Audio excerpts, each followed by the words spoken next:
A Pastoral Carcerária Nacional divulgou relatório que indica piora na situação das pessoas privadas de liberdade durante este mais de um ano de pandemia. Uma das informações do relatório é o baixo uso de equipamentos de proteção individual entre os agentes penitenciários. Segundo os sindicatos ouvidos pela reportagem e a própria Pastoral Carcerária, os responsáveis pelo grave estado das penitenciárias em todo o Brasil são os governos estaduais e federal. A reportagem de Larissa Borer. A Pastoral Carcerária Nacional produziu um novo questionário neste ano para ter maior compreensão da situação dos presídios em meio à pandemia. O questionário foi lançado no dia 11 de março e foram recebidas 620 respostas em uma semana, de familiares de pessoas presas, agentes pastorais e servidores do sistema prisional.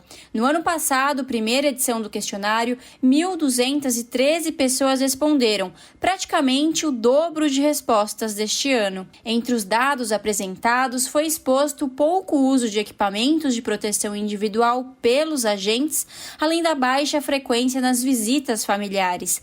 Fábio Jabá, presidente do CIFUS-PESP, Sindicato dos Funcionários do Sistema Prisional do Estado de São Paulo, afirma que o maior problema das penitenciárias no estado desde o começo da pandemia é a falta de amparo do governo estadual aos trabalhadores do setor.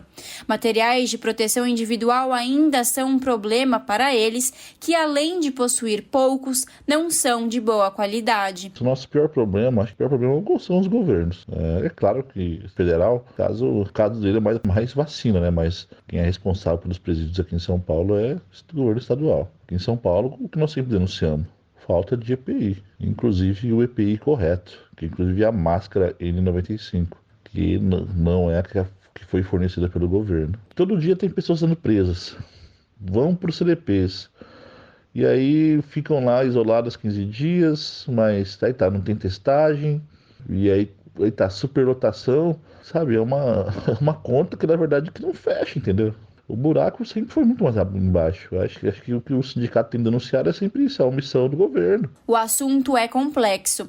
Luiz Piva, policial penal no Centro de Detenção Provisória 1 de Guarulhos e representante do SINDASP, Sindicato dos Agentes de Segurança Penitenciária de São Paulo, avalia que as medidas do governo municipal e estadual sempre foram no sentido de remediar e não prevenir. Segundo Piva, o ato de proibir as visitações de familiares foi uma medida imposta pelos funcionários para tentar impedir que o vírus chegasse nas penitenciárias. O sentimento de todos os policiais penais, dos colegas de toda a categoria, ainda é um sentimento de abandono por parte do governo.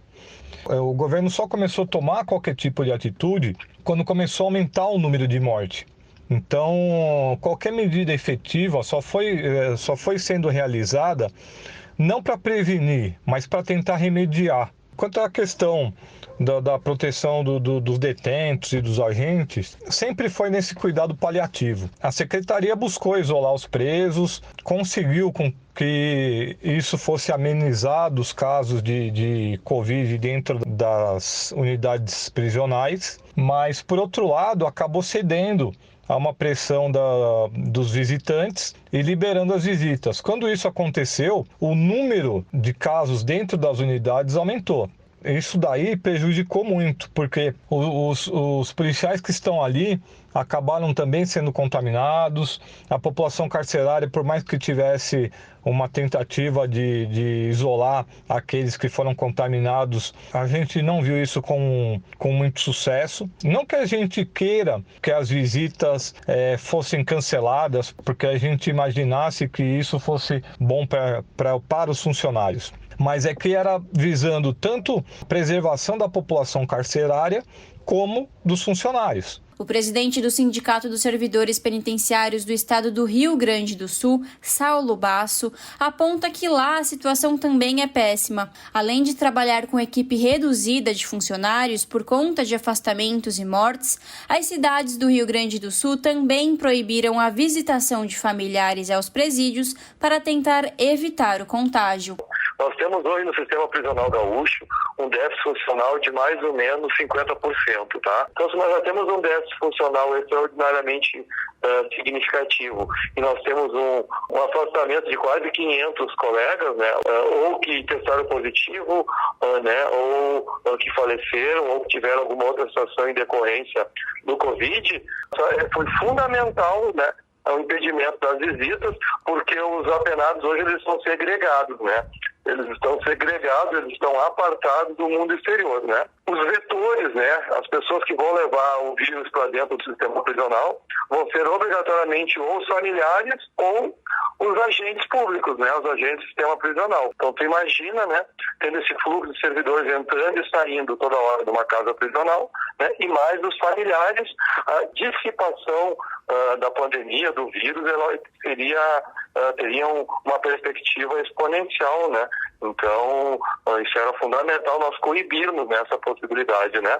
E agora, com os colegas sendo vacinados, a gente avança com uma segurança de saúde ainda maior, né? Para Lucas Gonçalves, assessor jurídico da Pastoral Carcerária Nacional, os governos federal e estaduais nada fizeram para evitar que o vírus se alastrasse pelos sistemas carcerários do Brasil. Bom, para a gente avaliar a questão da atuação do governo federal e do governo estadual no que diz respeito à proteção, tanto dos servidores do sistema prisional quanto das pessoas que estão privadas de liberdade, a gente pode perceber que essa atuação foi no sentido de permitir, de alguma forma, que a doença se alastrasse no ambiente carcerário. E isso, inclusive, afetando os próprios servidores do sistema prisional. O vírus foi, de alguma forma, instrumentalizado em mais uma arma de violência, de tortura contra as pessoas privadas de liberdade. E além de permitir essa violência respiratória contra as pessoas presas, além disso, o Estado simplesmente se recusou a prestar qualquer tipo de informação.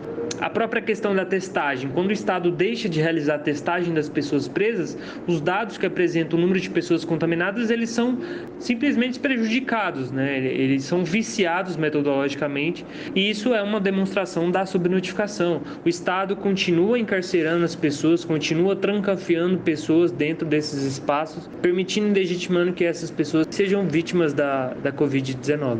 Larissa Borer, Rádio Brasil Atual. Você está ouvindo Jornal Brasil Atual. As notícias que os outros não dão.